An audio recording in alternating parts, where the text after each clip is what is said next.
খবর শুনছেন আজকের রঙ্গোলি টিউটোরিয়াল ইউটিউব চ্যানেল থেকে। জানাবো পশ্চিমবঙ্গ দেশ এবং বিদেশের বাছাই করা সব তাজা খবর। আপনি যদি চ্যানেলে নতুন হয়ে থাকেন তাহলে অবশ্যই সাবস্ক্রাইব করুন, কারণ প্রতিদিনের সেরা খবর আপনার হাতের মুঠোয় পৌঁছে দিতে আমরা আছি সদা প্রস্তুত। খবরের শুরুতেই জানাবো সংবাদ শিরোনাম। বিধানসভা নির্বাচনের নতুন দায়িত্ব দিল নির্বাচন কমিশন। তৃণমূল প্রার্থীকে দেখেই ঝাঁটা হাতে তেড়ে এলেন মহিলা। লক্ষ্মীর ভাণ্ডার নিয়ে রণক্ষেত্র ময়না, অভিযুক্ত বিজেপি। লক্ষ্মীর ভাণ্ডারের টাকা পাচ্ছেন না মহিলারা, এই অভিযোগে তৃণমূল প্রার্থীকে দেখেই ঝাঁটা নিয়ে তেড়ে আসলেন এক মহিলা। যুদ্ধবিরতির ধোঁয়াশায় কাঁপছে বাজার। বৈশাখের আগে কি শোনায় সুখবর, না আরও দাম বাড়ালো কলকাতায়। ইসলামাবাদের শান্তি বৈঠক শুরুর আগেই পশ্চিম এশিয়ায় যুদ্ধবিমানের বহর পাঠালো পাকিস্তান, কেন এমন পদক্ষেপ? সরকারি পোশাকেই বাম প্রার্থী মোস্তাফিজুর রহমানের প্রচারে অঙ্গনওয়াড়ি কর্মীরা, কমিশন যাচ্ছে তৃণমূল। দক্ষিণে চড়বে পারদ, উত্তরে বৃষ্টির পূর্বাভাস দিয়ে বিদায় নিচ্ছে বর্ষা। এতক্ষণ শুনছিলেন সংবাদ শিরোনাম, আসছে বিস্তারিত খবরে। বুথ লেভেল অফিসারদের জন্য নতুন দায়িত্ব, নির্দেশিকা জারি করল নির্বাচন কমিশন। ভোট গ্রহণ কেন্দ্রের তদারকি থেকে শুরু ভোটার ইনফরমেশন স্লিপ দেওয়া নিয়ে নয়া নির্দেশিকা, 16 দফা নির্দেশিকা জারি করেছে কমিশন। বুথের প্রবেশপথে বসে ভোটার শনাক্ত করবেন বুথ লেভেল অফিসার। কোনো গরমিল হলে জানাতে হবে প্রিসাইডিং অফিসারকে।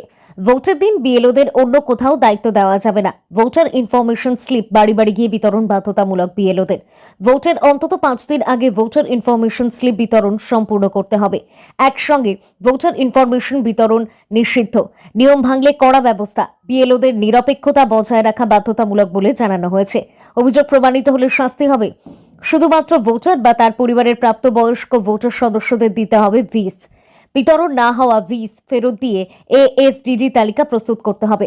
মহিলা ভোটার বেশি হলে মহিলা কর্মী নিয়োগের নির্দেশ দেওয়া হয়েছে। প্রতিটি বুথে ওয়েবকাস্টিং ও ক্যামেরা সঠিকভাবে বসানো বাধ্যতামূলক বিএলওদের। ক্যামেরা ও আলো এমনভাবে রাখতে হবে যাতে ভোটের গোপনীয়তা বজায় থাকে। বিএলও ও সেক্টর অফিসারকে ওয়েবকাস্টিং ঠিকঠাক হয়েছে বলে সার্টিফিকেট দিতে হবে। ভোটার সহায়তার জন্য প্রতিটি কেন্দ্রে থাকবে ভোটার অ্যাসিস্ট্যান্স বুথ।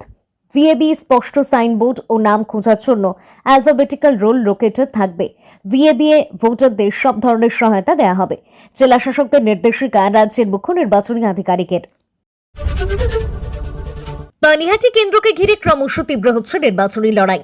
শাসক বিরোধী দুই শিবিরই নিজেদের শক্তি প্রদর্শনে মনিয়া। এই আবহেই পানিহাটির তৃণমূল প্রার্থী তীর্থঙ্কর ঘোষের সমর্থনে প্রচারে হাজির হন দলের তৃণমূল নেত্রী মমতা বন্দ্যোপাধ্যায়। সভা মঞ্চ থেকে স্বভাবসিদ্ধ ভঙ্গিতে বিজেপিকে আক্রমণ করার পাশাপাশি তিনি এই কেন্দ্রের বিশেষ রাজনৈতিক পরিস্থিতি নিয়েও ইঙ্গিতপূর্ণ বার্তা দেন। মমতা বন্দ্যোপাধ্যায়ের কথায়, ভোটে কেউ প্রার্থী হলে তার নিজের কথা বলার অধিকার রয়েছে, কিন্তু ভোট রাজনীতির অঙ্গ। এক রাজনীতির লোক অন্য রাজনীতির লোককে কিছু বলতেই পারে, কিন্তু আমি কাউকে কটূক্তি করব না, আপনারাও সৌজন্যের সীমারেখা রাখবেন। এদিন সভায় বিজেপিকে আক্রমণের ভঙ্গিতে অভয়ার মায়ের নাম না করে মমতা বলেন, সন্তানদের শিক্ষা, ইতিহাস, খাবার, সংস্কৃতি, অধিকার যদি বাঁচাতে হয় তাহলে মনে রাখবেন আপনাদের দরকার তৃণমূল সরকার। যে যতই নাটক ছলনা করুক, একটা কথা বলবেন, ভোটে কেউ প্রার্থী হলে তার নিজের কথা বলার অধিকার রয়েছে, কিন্তু ভোট রাজনীতির অঙ্গ। এক রাজনীতির লোক অন্য রাজনীতির লোককে বলতেই পারে। আপনারা সৌজন্যের সীমারেখা রাখবেন। বিজেপির পাশাপাশি সিপিএমকেও তীব্রভাবে আক্রমণ করেন তৃণমূল নেত্রী। তার অভিযোগ, দুই দলের মধ্যেই গোপন সমঝোতা রয়েছে।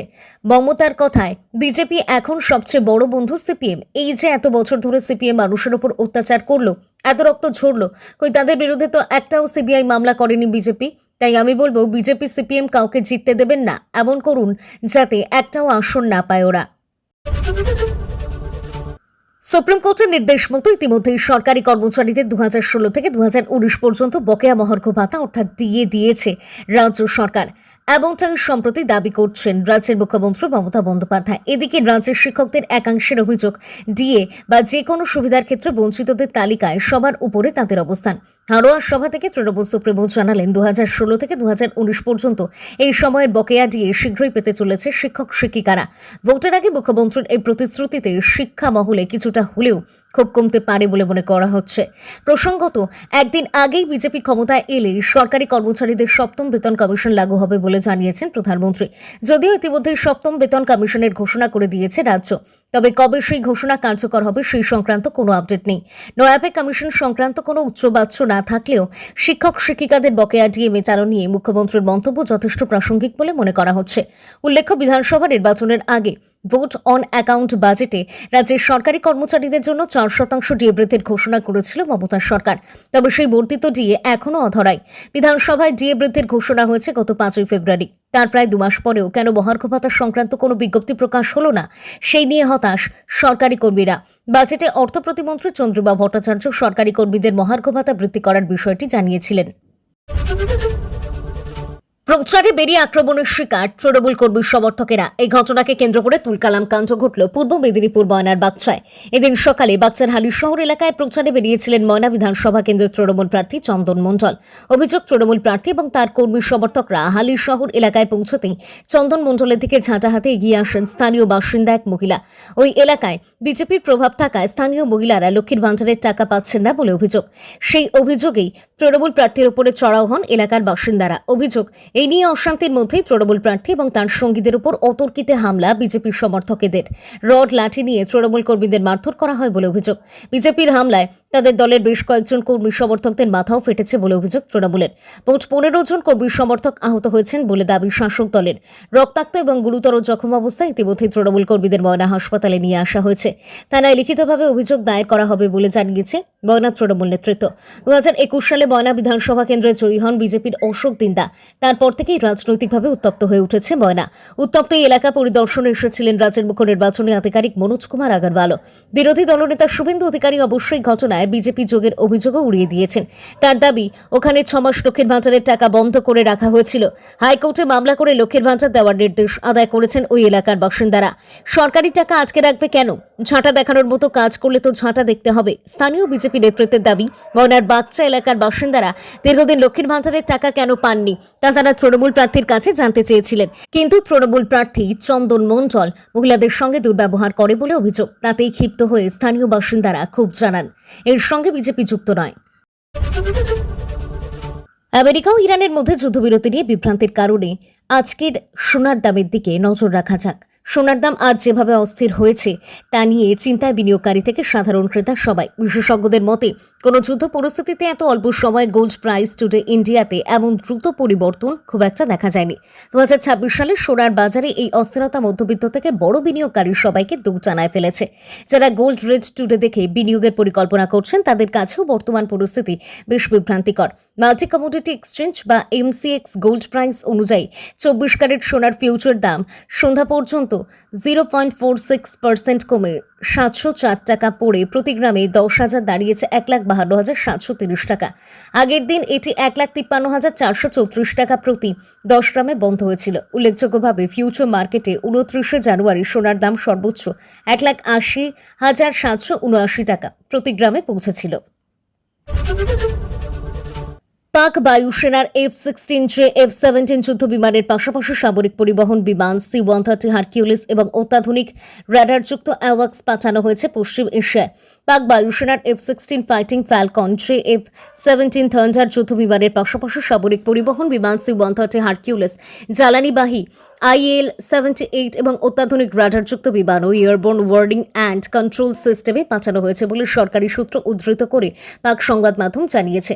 প্রকাশিত প্রতিবেদনের দাবি, ইরানের প্রতিনিধি দলকে নিরাপদে ইসলামাবাদে নিয়ে আসার জন্যই পাকিস্তান তাদের বিমান বহর পাঠিয়েছে পশ্চিম এশিয়ায়। পাক প্রধানমন্ত্রী শাহবাজ শরীফ সেনা সর্বাধিনায়ক আসিম মুনিরদের আশঙ্কা, তেহরান থেকে ইসলামাবাদে পৌঁছানোর সময় ইসরায়েলি হামলার শিকার হতে পারেন ইরানের প্রতিনিধিরা।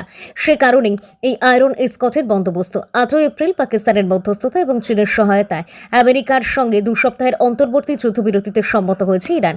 যুদ্ধবিরতির শর্ত এবং মেয়াদ চূড়ান্ত করতে শনিবার থেকে ইসলামাবাদে শুরু হবে বৈঠক।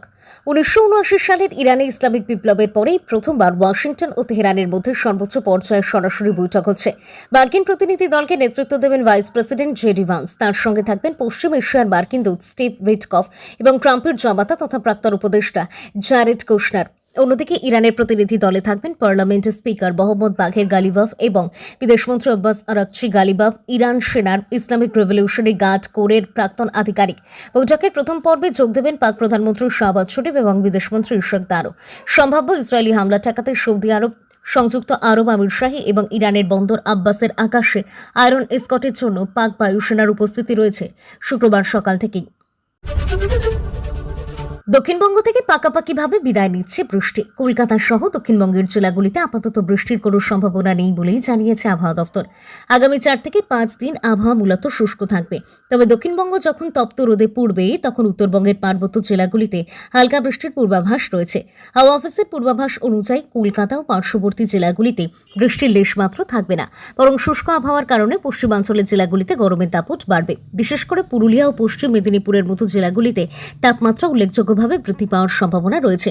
বাতাসে জলীয় বাষ্পের পরিমাণ কম থাকায় রোদের তেজ কিছুটা বেশি অনুভূত হবে, যা জনজীবনে কিছুটা অস্বস্তি তৈরি করতে পারে। বর্ষা বিদায়ের এই সন্ধিক্ষণে বায়ুমণ্ডলের নিম্ন স্তরে জলীয় বাষ্পের যোগান কমে যাওয়ায় দক্ষিণবঙ্গে বৃষ্টির অনুকূল পরিস্থিতি আর নেই।